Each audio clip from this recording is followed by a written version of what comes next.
Hello and welcome to Denton's Den with me, Matt Denton. I've spent over 3 decades working in the UK film and television industry, primarily within creature effects, specialising in animatronic control systems. I've been lucky enough to work with some incredible creature effects teams on projects like Harry Potter, Jurassic World, and many creatures and droids in the Star Wars universe, including BB-8. My career has taken me all around the world, and during that time I've met some incredibly interesting people, both inside and outside of my industry. And in this series I hope to sit some of them down for a cup of tea and a chat so that you get to meet them too. This episode's guest is senior animatronics designer Gustav Hoegen.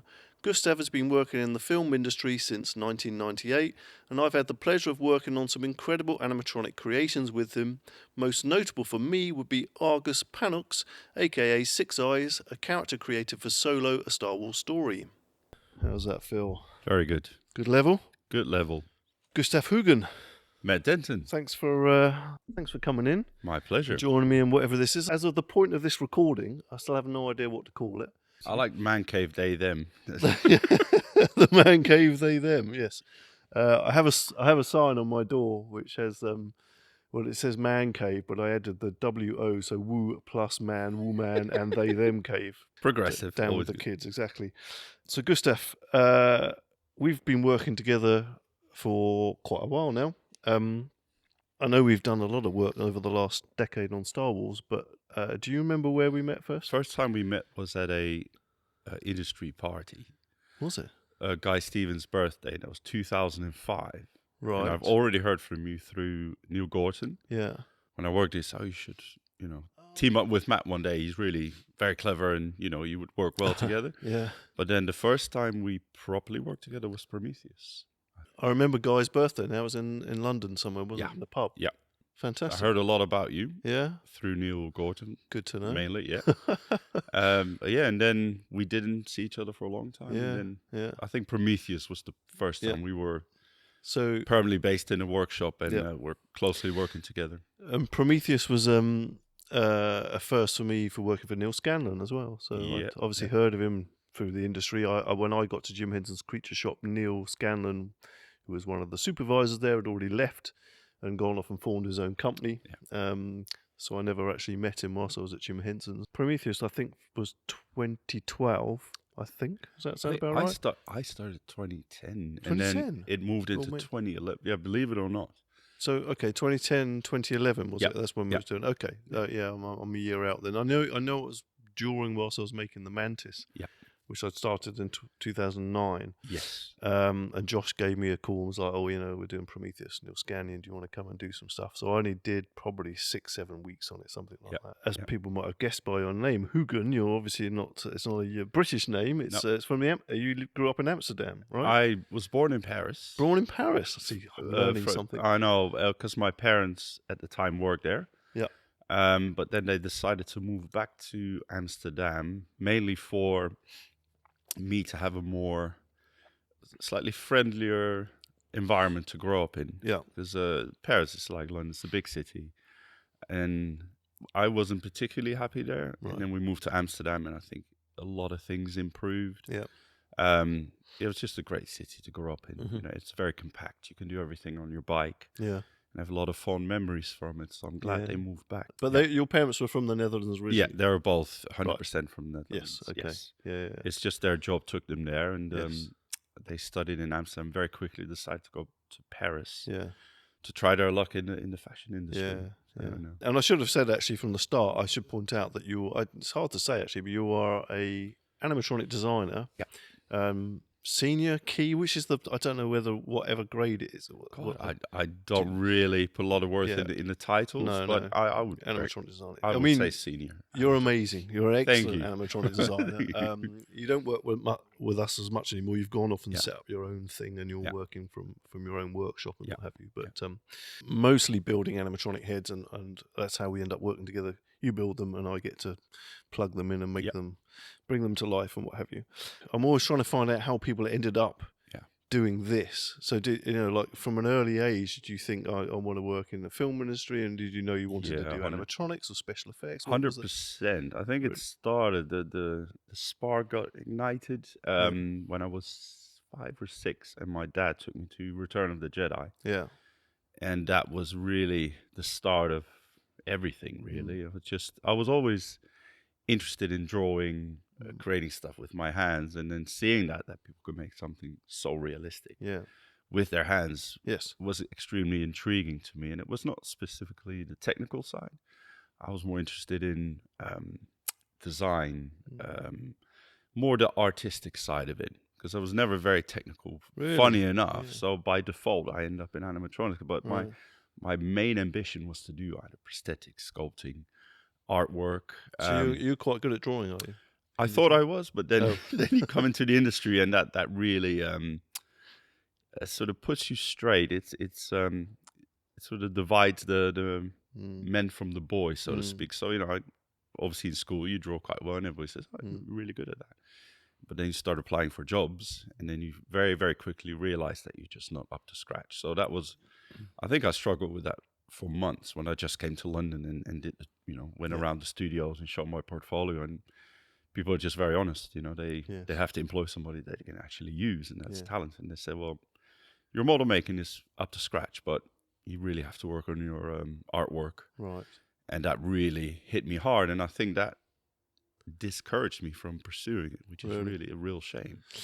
Yeah, interesting. I had a similar thing. I've talked about it before on this series. When I got to Henson, so I thought I knew everything about electronics, and then I got there, and there was these guys there doing stuff, and I was like, "Oh God, I know nothing," And I kept my head down and just learned. But eye opener, isn't it, when you come across other talent? And it is good, and it's a great character builder, because I think the hardest years of my career were my first 3 years. Yeah.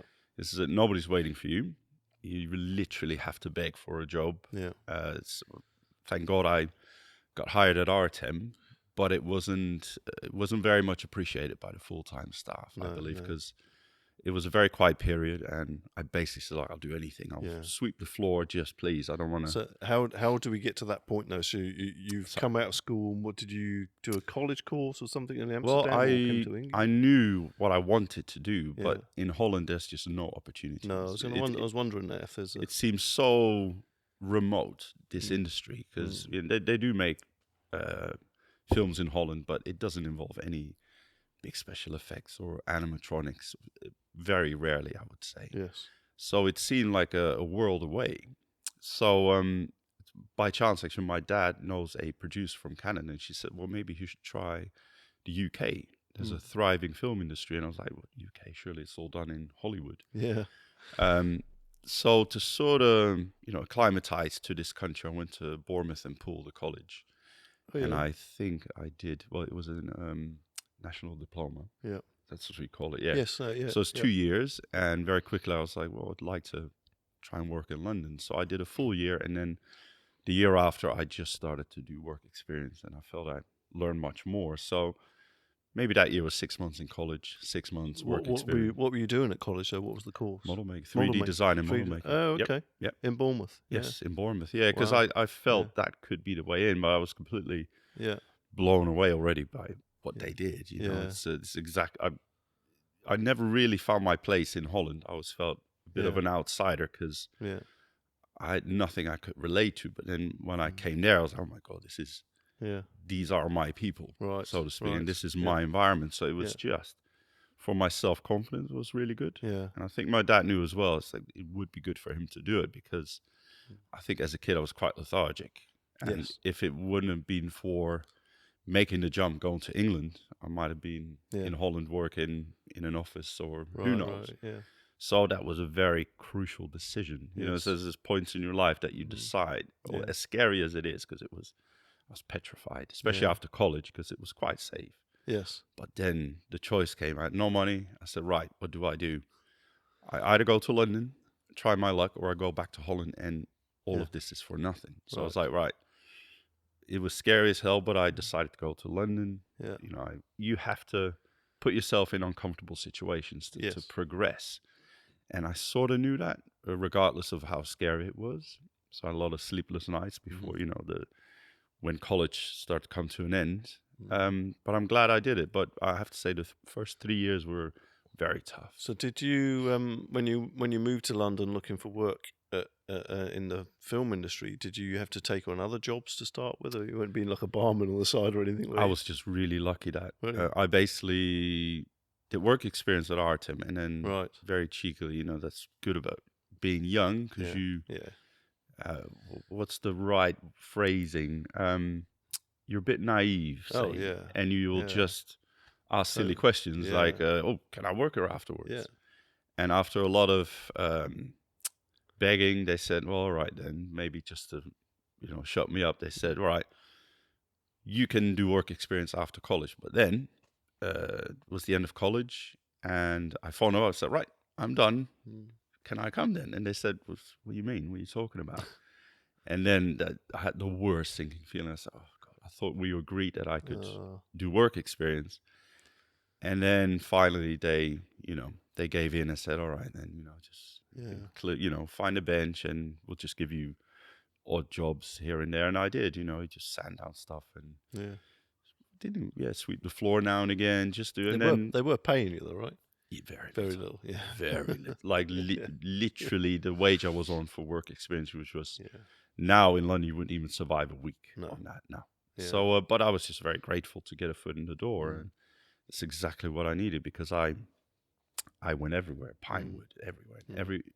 Every workshop was like, it's nice work, but we don't need you right now. So nobody knows you. You're completely on your own. So that was quite scary. So thank goodness they took me on, and then it's really brave to go to a new city without knowing anyone and just trying to set yourself up, and that whole thing of nobody knowing you. Tim Berry told a really funny story the other day where he phoned up Animated Extras, and Pauline Fowler answered the phone, and apparently said like, "Oh, we've got a guy." He said, "I'm Tim Berry. I'm looking for work." Blah blah blah. And she just went, "Does anybody know Tim Berry?" Shouted it. So Like, no, nobody knows you. Just that was it. Yep. That was like no chance. Like, Oh, just because there's nobody knew him. so many rejections. It's I think I think I've tried everywhere, and it's always the same, same response. Yeah. We're crewed up now, which is fair enough. Yeah. I think now having a tiny little studio, people do come and solicit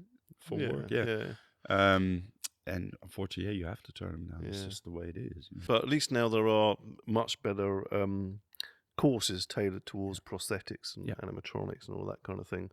Weirdly enough, again, Tim said he went on a course that I nearly went on, which was ran by Any Effects. They did a special effects course, 3-day special effects course, and I nearly signed up to it. And my dad was like, "Oh, that's a waste of money, waste of time." When I was trying to get into the industry, I didn't do it in the end, and it probably would have been a waste of money by all accounts, what I've heard. But there was just nothing. It was really hard to get your foot in the door, and in fact, it was Neil Gorton and Jim Francis that gave me my first jobs. But yeah, you just had to blag it, didn't you? Just Definitely. It's funny you mentioned Neil Gorton because that was the introduction into creature effects for me. Right. It was never really on my radar. Yeah. I'm very grateful for Artem, but what was lacking for me was a certain creative freedom, which obviously is ridiculous because you all have to stick to a brief. That's how this business works. It's not like a client comes to you and says, "I'll make whatever you want, it'll be wonderful." So yeah, it was a good learning school, but I did feel something was missing, and I think then moving from Artem to Neil Gordon to the creature effects industry, because it's obviously you have the effects industry, but within that, it's all departmentalized and divided into little pockets, and I feel that really spoke to me, and also the people I could relate to more. How did you get to meet Neil Gorton originally? It's really weird how these things happen, but I was seeing a girl then who knew a guy who worked there. And I was talking to him about that. I did a bit of animatronics, and they needed somebody to do animatronic babies, and then he recommended me, and that's how I got in. Oh, wow. Yeah, for very little money as well. So you were already doing animatronics by then? Yes, I started, my first year was more set building, model making. Yeah. I was doing a bit of animatronic on the side just to teach myself because it sort of appealed to me because I realized that obviously you have to stick to a certain brief, but what you do within the core, say, is all up to you. So I was like, okay, you have a certain amount of freedom how you approach it, how you build it. You can make it look like a clockwork, you make it, polish it. And that really appealed to me. So I started doing a bit on the side, and then this guy had a look at my work. So, would you like to assist me? And the very first animatronic I did was the Damien Hirst art piece of a silicon, like a realistic dummy mannequin sitting behind a microscope. And obviously he designed it, and he just gave me stuff to do, like a little finger tap and breathing mechanism. And it came very natural to me. I didn't really struggle doing it. So I felt, okay, this could be something. You mentioned the baby there, and I feel like you're always making animatronic babies. I might be wrong, but you've done a lot of animatronic babies. Was that fair I've to done say? not that many, No? actually. Okay. I've done 6 recently. Well, that's quite a lot of animatronic babies. And what's the first one I did was for Millennium Effects. There were 3 early borns. I look back at it and I go, oh my God. Yeah, well, yeah, I look back at all my work and things are terrible. It's so messy, and it's well, obviously you refine your skills. Yeah, but it was great. It's Neil was happy, and it taught me a lot. Yeah, and I think Neil Gorton and Millennium Effects at that time allowed you to sort of develop your skills, and which was really good of him. Was it Millennium Effects when you joined them at that point? Yeah, I don't know. Yeah, okay, so it's beyond 2000. Then. They just. Named themselves from Gordon and Painter to Millennium Effects. So it's about 2000 then, something 2001. Like 2001, okay. In a really dirty little workshop. That's changed now. Yeah. But it was a lovely atmosphere because I felt like I could do more there and, explore my abilities. I was there for, give or take, a year. Yeah. I believe, and went back to Artem briefly. We did Brothers Grimm, and then I just went back there off and on. Okay. I always feel a little bit like a fraud still, but I'm sure we've proved ourselves time Same here all the time. But like, was there a point where you went, actually, no, I feel like I can do this now, and I'm not bluffing it anymore, and I'm actually, I'm good enough. You know what I mean? Like, there was a point that it clicked, because I was trying to, again, this might sound boring, but figure out linkages and stuff, and I remember I was having a shower, and then mentally it just started to click in place. Really weird. I still remember it. Yes, really weird. It's such an odd place. But I was thinking how to approach his head, and all of a sudden things started to click. It's almost like your brain slightly rearranged itself to accommodate that way of thinking, which I never did before. Yeah, I have to say my first animatronics were basically just copying what other people do. I still do now.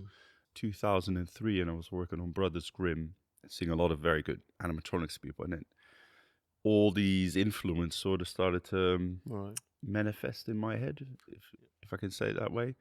And then it just clicked, and I was like, okay, that makes a lot of sense. And obviously I wasn't nowhere near where I wanted to be, but I think that was sort of like the foundation from which I could start building. Are you using CAD now to do your? I am, yes. Okay, I wasn't sure, because I know like a lot of people, you were one of them that kind of avoided it for a long time, didn't you? And do you do everything now in CAD? Because I can't do anything now without I do it in CAD. Well, I do it because the work is better prepared. Right. Because I would do free-handed, and obviously now with everybody doing CAD, I started comparing my work and thought, oh my God, it's actually a bit ropey at certain places where you make a correction, and what really appealed to me about CAD work is that it's just very finished. I thought, well, if I deliver products to clients, even though they can't see it, I still feel I have to give that little extra in the finish. I can't build anything anymore when I'm working on something. I need to put it in CAD and go, does that interfere with that? Is that going to touch down on that? It's just ridiculous. I can't function now without using it in 3-dimensional CAD. Yeah. The latest that I did, I think that's the first project where I went from really started with CAD. Also, out of necessity, because I have kids now. Yeah. And it was half term, and I was like, shit, I need to work. Yeah. So I decided just to do the design work at night when they're in bed. Right. And I have to say, it paid off in dividends, because I felt I clawed back weeks. Yeah. Because freestyling is fine, but you will make mistakes. Yeah. And then there's a lack of time to rebuild it. So you just sort of put it in, shave it off, and it's you can always see Yeah, it. it's one of those learning curves, isn't it? Once you've done it, and it's sometimes you look at something, learning a new tool like CAD, or even switching to a new CAD system. It's Yeah. horrible sometimes, Mm. but once you've done it, it pays dividends, like you Yeah. say. It's that And I also time put in. thought I sort of had to get over my stubbornness and my Yeah. own ego, because for a very long time I was, I don't need it. I can Yeah. just freehand it. But then I saw what other people were creating, Yeah. the younger people or my peers, and I was like, no, you're just being silly not to do it. Working long hours, which we do, puts a lot of strain on your, home Yeah. life.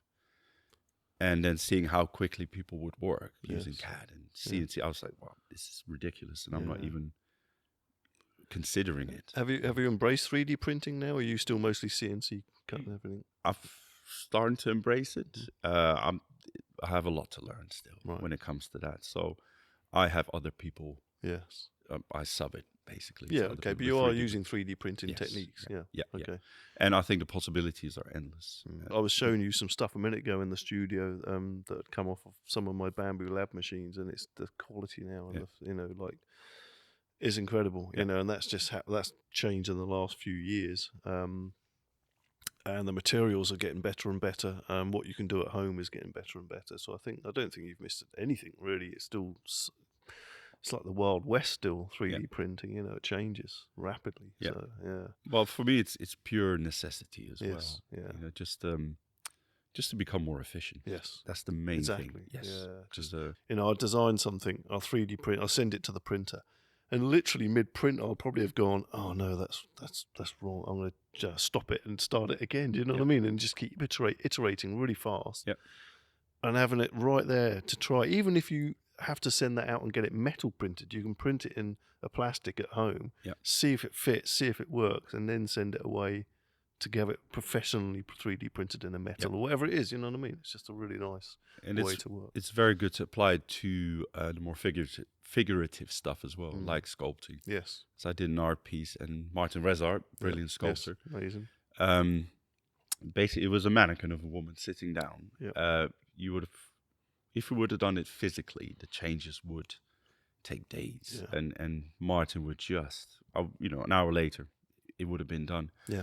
I'm amazed that you haven't started printing stuff in your workshop yet. I have, but I have other people do. Oh, I see. Okay, fine. I'm So very posh. very naughty. I know. Yeah, so yeah. posh. I'm technical when it comes to animatronics. Yes. But apart from that, I'm very Right. atechnical. Okay. Yeah, I always struggled with that since I was a little kid. Okay. Interesting. Yeah, that's why people are amazed that I do what I do. But I don't consider it very technical. So you find the computers quite scary then when you're doing stuff on computers? Yeah. My way of working is very visual. That's why Right. I always worked sort of freestyling the animatronic, because I need a certain tangibility to understand it. Yeah. Obviously, I can design in my head. I can block it out. Yeah. But then to get the final piece, I need to be able to I can see why CAD was quite a thing for you then. Because obviously because for me it was a barrier. Yeah. I'm going, I need to pick it up. I need to. Yeah. Although you can spin around on screen. Yeah.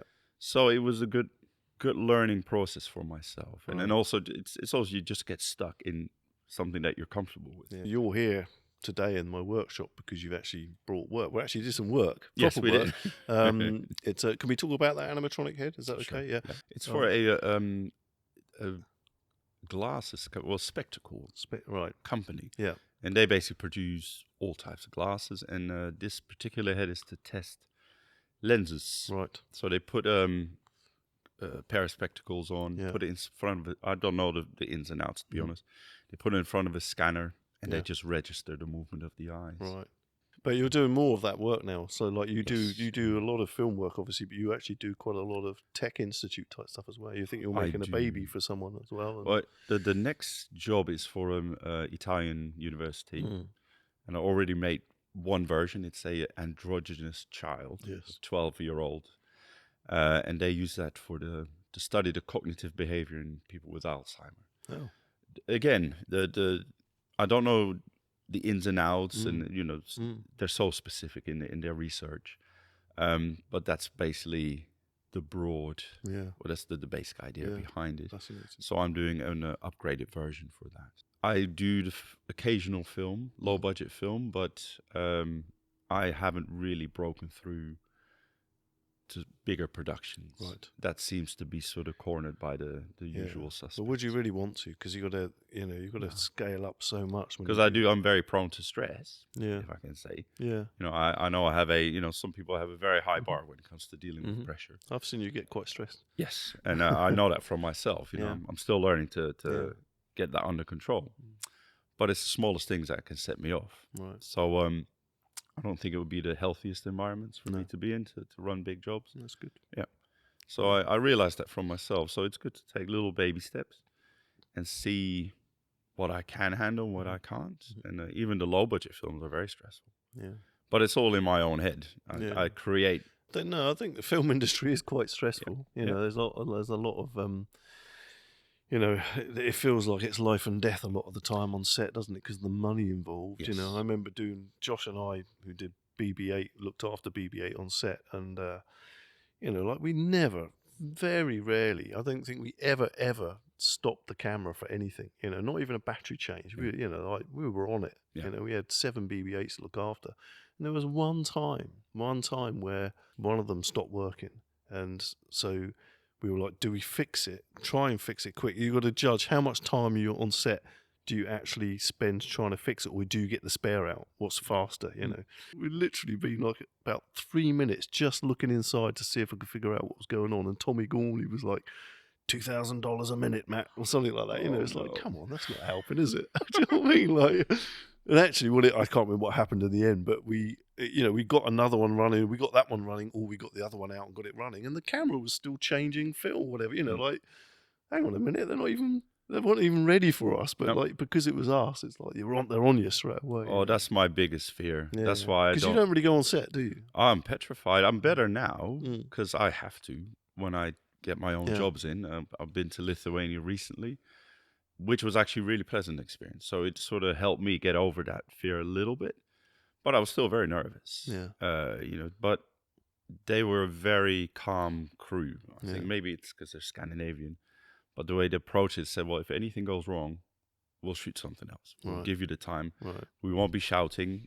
They were just very accommodating. So, but then again, it doesn't say every shoot's like that. No, they are much more accommodating there, to be honest. And Tommy Gorman, I should say, he was the first AD. He wasn't being nasty about it. He literally was like, like a smirk on his face. Those are the facts. Yeah. That's what it is. You know. But it's. I think I fear it so much, which is almost very over the top. Right. You know, if something fails for me, this is like the world's ending in my head, which is ridiculous because you look at it objectively. Yes, this is a lot of money, but we're all human. Things do go wrong now and again. And what I learned a little bit is that you just have to fix it and deal with it, deal with the situation. Yes. Also mentally. Yeah. That's all you can do. Yeah. And if you just anticipate things going wrong, you're going to have a very hard time for months. Yeah. So and that's something I really struggled with for a long, long time. Well, speaking of the world ending, the World's End that we both worked on, we did a really simple head for the World's End, which was 12 servos. Yeah. And it just says Greg Towney, his head pops off in the film and lands on the floor, comes off like an Action Man head, doesn't it? And it just wakes up again on the floor and looks around. And that video on YouTube has just had millions and millions of views. And so many people, the biggest comment is, it's fake. It's a guy lying on his side with a T-shirt with on. A white T-shirt. So you did the animatronics, I did the control system, Waldo did all the prosthetics, and Nikki did the painting and stuff like that. It's one of the most successful illusions that we ever pulled off on a film or even just that behind the scenes footage. What do you think that made that so I think successful? it sounds really grand, but all the planets aligned, and I think everybody contributed so well. The program was spot on that you did. Nikki's paint job was still one of the best ones I've ever seen. The hair work, so it was just it was just one of them moments that everybody just did a fantastic job. It was like Edgar Wright film, and Edgar said to me, like, it only has to do this, you do, and it needs to wake up, look like it's alive, but slightly robotic, which was handy. It's like, because it is at that point a robot. Once Yeah. the head comes off, it's more robot than human. And so we were like, well, let's put like a little bit of jaw on and a tiny bit of slew. And I remember at one point you went, oh, I'm going to chuck some more servos in and do the cheeks. I went, no, don't. It's not necessary. Don't do it. You don't have to do it. You know what I mean? Like, because you can get carried away, can't you? It's easy to get carried away. But then, so it kind of worked because he did exactly what we didn't go above or below what we were asked to do. But the other thing that was funny in the comments on the video is at the time, Greg Townley had braces. So obviously we put braces on it. And everyone's like, why would you put braces on an animatronic? That's ridiculous. I was like, well, watch the film and then you might understand. Mm-hmm.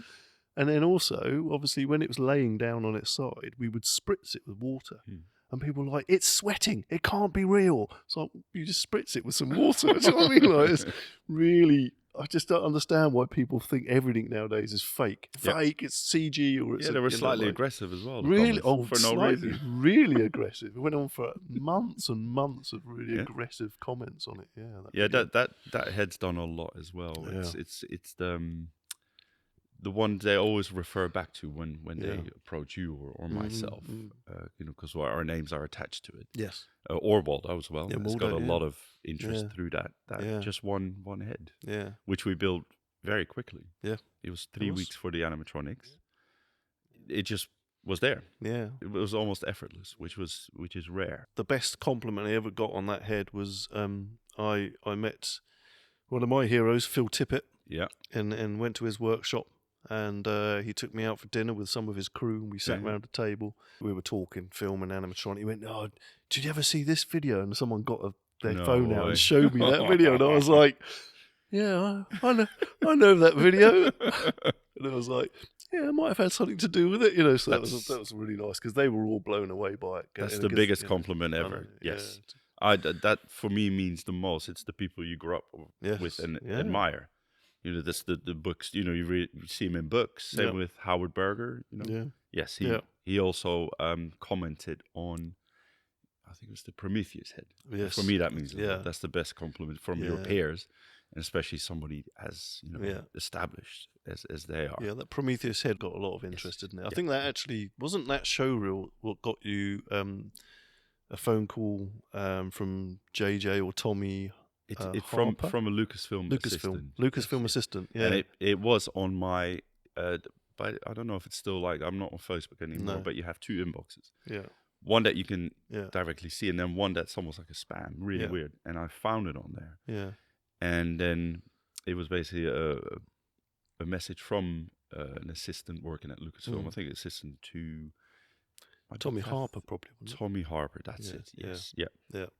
And asking if I was interested in an interview or meeting them. Yeah. And obviously, so I went to that interview, and it became very clear that it was Star Wars. Then I went for a second one, which I almost felt like I was tricked into because, you just go to Pinewood and you're going to meet Nick Hart. What's the production designer on that? I can't remember. No. The production designer and Tommy Harper and John Schwartz. John Schwartz, well. But it ended up being Kathleen Kennedy, and she basically, her job is to make sure she gets the right people for the job. And after a very friendly grilling, I think the penny dropped for her, and she realized, okay, this guy has never ran a big film like that. No. But they were kind enough to say, well, do you want to join him as a team? It was more of being courteous. Yeah. So, but it was still very nice to be considered. And in your role on Star Wars under Neil Scanlon's, both of our boss, he heads up the creature effects team. Your role was running the animatronics department, right? Yeah, for a while, and then you did that for how many years? It was from Force Awakens, which was really hard. Yeah. That's made me realize I'm so happy I didn't let my ego get the best of me and push ahead and go for the holder because that would be terrible. Yeah. I think I'll get fired within a month. Well, the stress and just not being, you need decades of experience under your belt to do something of that magnitude. But first of all, I would have probably completely misquoted it. Yeah, we would have been out of money in a month. They realized they got the complete wrong person. So now, running that for the first time was I was so completely overwhelmed. I didn't even know what was going on. The people that you were, I suppose, put in charge of are some of your peers, Yes, so it's yeah. like, yeah. That was very strange, and I could never really get used to that. No.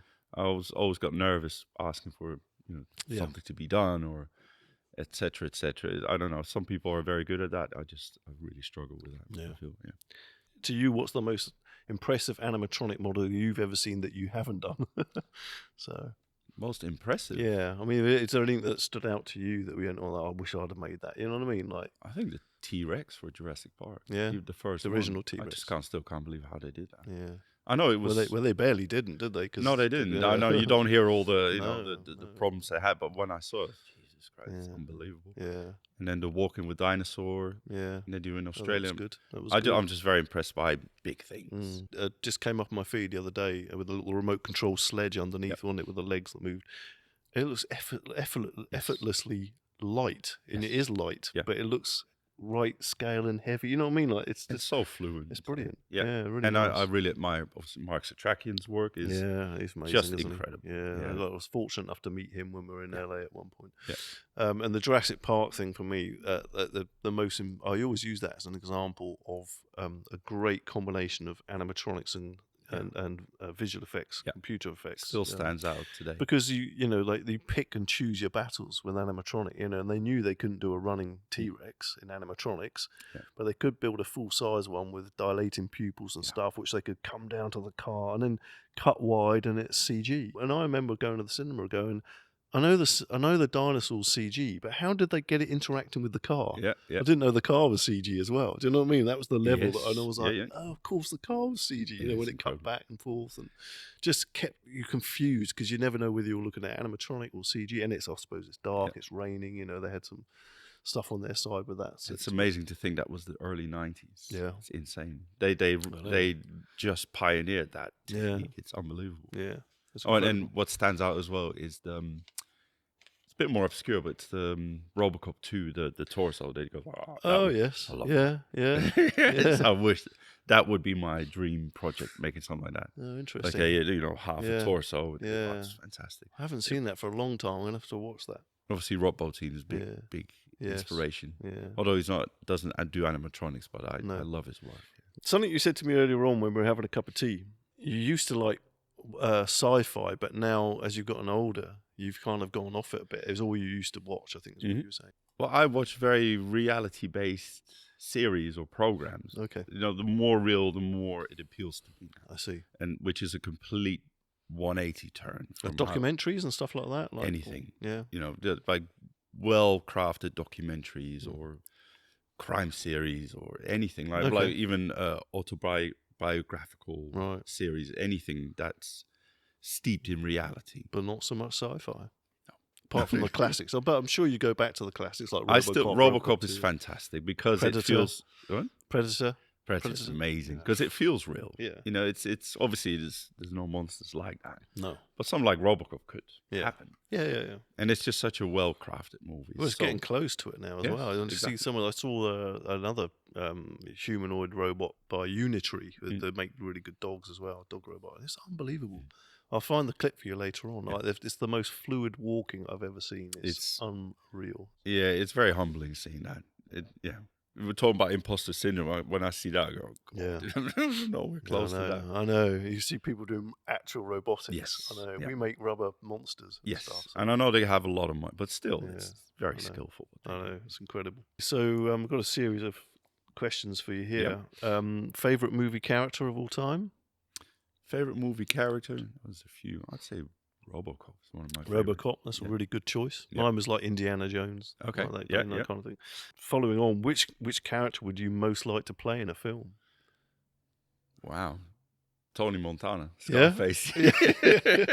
If I was an actor, that would be the dream job. Yeah. Okay. You just let go. It's fantastic. He must have had so much fun. Yeah. I also liked Abram Murray, the guy who plays the sleazy drug dealer. Oh yeah, the drug lord who sort of introduces Tony Montana into the business. Yes, okay. I think he's great. As well. That kind That's of some really good choices. Yeah, or Goodfellas, anything like that would be fantastic. I think Tony Montana, you got to stop there. It's great. Tony Montana is that's the benchmark. Yes. So favorite film, and this is really hard, I know.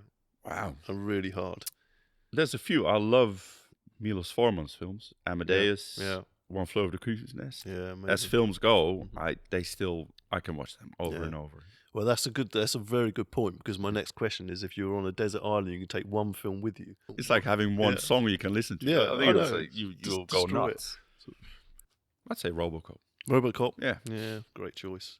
And I don't think you'd spoil it. So I asked you to bring today with you an inspirational object. Can we have a look at that? The Art of Special Effects, Yeah. Industrial Light and Magic. So I bought that just before I went to college. Yeah. I had many other inspirational objects. I wish I still had it, but it was a Fangoria magazine, Oh, yeah. which I don't have. It's Yeah. completely gone somewhere in Right. Amsterdam in a trashy wherever. That really sparked my curiosity together with seeing Empire Strikes Back. Right. But then something I still have is this book, and that Yeah. I read it over and over and over and studied every picture. Yeah. And, just I had it the same. Yeah. Yeah, and unfortunately, I went out and did some work in Poland, and I was talking to a guy out there, and we were talking about this book, and he said, we can't get it in Poland. Could you, next time you come back, so I was due to go back there, can I just have yours and I'll buy it off you, which he did. But I never replaced it, and all I've got left now is the dust jacket. Oh no! Because I gave him it without the dust jacket, so it didn't. Because I don't know why I didn't give it anyway. So yeah, some guy in Poland has my copy, but it's an amazing book, and I did the same. I went through it and was just looking at pictures and reading like electronic technicians can work in film, and that's when I was on my apprenticeship, and I thought I could work in film. Yeah. So I'm doing electronics, like that was. Well, it's not just this book, but just the fact coming to the UK was such an eye-opener that you could actually do this as a trade. Yeah. It's unheard of. It's something I know. Even though I think my parents were a bit skeptical. Oh, my parents were terrified. Yeah, because I said, I want to work, do special effects, blah, blah. And I think because the Holland is a very pragmatic country. You either go into finances, business, or agriculture, something, that has a purpose. So when I said I want to do this, everybody's like, yes. Yeah, and then who's waiting for that? So. Yeah. But no, it was just fantastic to come to the UK and to actually know that you could do what they do in this book. Yeah. Yeah, I also asked you to bring your favourite tool, which you have on the table there, which is a very good choice. Yeah, this one. I can't do without it. If I would put all my tools in a pile and pick the one I use every day, it's this one. The vernier. Yep. Yeah. Without fail, every single day I use it. Yeah. It's my compass, so to speak. You measure your silver steel, the thickness of aluminium. Also because I used to handball a lot, so it was my almost like a CAD, like what you do in CAD. Basically, you do measurements, and you can use it as a hammer as well. Absolutely! And I use it as a scriber. Scribe. Yeah. Okay. Another question for you. This is like one of the last questions. Cheese on beans or beans on cheese? Oh, beans on cheese. Beans on cheese, baked potato, yeah? So that's the territory. Beans on cheese. Definitely beans on cheese. I think that's correct. So is the cheese actual cheese, or is that... What do you mean? Jacket potato. Cheese, yes. Is it cheese? Okay. Jacket potato, butter, cheese, then beans. Oh, 100%. Yeah. It's a cleaner way... Is it cleaner? Yeah, it's a cleaner way of eating. I think That's so. what my wife says. Why don't you just put the ketchup underneath the ham? Yeah. Because I put it on top and it goes all over me. So yeah, that makes sense. Love it. Thank you, Gustav. My pleasure. That was fun. If people want to find you on socials, what would they? I'm not on social media You're not? anymore. No, Okay. it freaks me out. Do you have a website for your company or anything? Yes, I do. Yeah. Biomimic, www.biomimic.org. www.biomimic.org. Because I'm so computer illiterate. Or I went for ORG. Really? You're an organisation. Brilliant. I'm not. Wow. Well, I'm not very good digitally, and I messed up with the .com. So. That's fine.